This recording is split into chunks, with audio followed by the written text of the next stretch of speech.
বৃহস্পতিবার পেঁচারথল নালকাটা এলাকায় বিজেপির দলীয় কার্যক্রম শেষে ফেরার পথে হাসপাতাল রোডের সংকীর্ণ রাস্তায় দুই টমটম চালকের মদ্যপ অবস্থায় তর্ক বিতর্কের জেরে যান চলাচল বন্ধ হয়ে যায়। এতে সাধারণ মানুষের ভোগান্তি চরমে পৌঁছে। এ সময় ঘটনাস্থল দিয়ে যাচ্ছিলেন মন্ত্রী শান্তনা চাকমা মহোদয়া।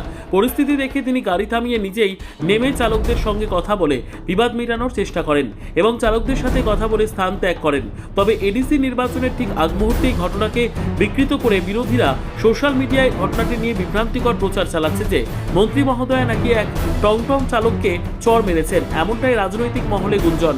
তবে প্রত্যক্ষদর্শীরা বলছেন মন্ত্রী কোনো রকম শারীরিক আক্রমণ করেননি, তিনি শুধুমাত্র পরিস্থিতি শান্ত করার চেষ্টা করেছিলেন। কি বলছেন এক প্রত্যক্ষদর্শী ব্যবসায়ী, শুনুন বিস্তারিত।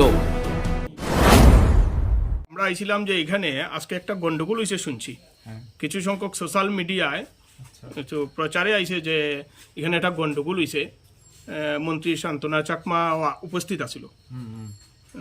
তুমি কি তা দেখছো এটা? আচ্ছা, ঘটনা হলো, বিষয়টা হলো এখান দিয়ে দুটা অটো যাচ্ছিল, তো হঠাৎ করে ওরা এখানে থামার পরে তারা ভিতরে অনেকগুলা প্যাসেঞ্জার ছিল, তারা অ্যাকচুয়ালি কি ঝগড়া করছে ভিতরে। হ্যাঁ, তারপর পেছন দিক দিয়ে আমাদের মন্ত্রী শান্তনা মহোদয় তিনি আসার পর ওই চিল্লাচিল্লি শোনার পরে তানি এখানে দাঁড়িয়ে গাড়িটা দাঁড়া করাইয়ে ভিতরে আসলো, জিজ্ঞেস করলো এখানে কি কাদের জন্য তোমরা বকাবকি করছো, এতটুকুই কথা।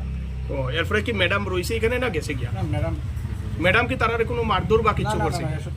ও, এরপরে ঘটনাটা ম্যাডামে তারারে বক্কা দিতে তারা মানে গেছে গিয়া নাকি?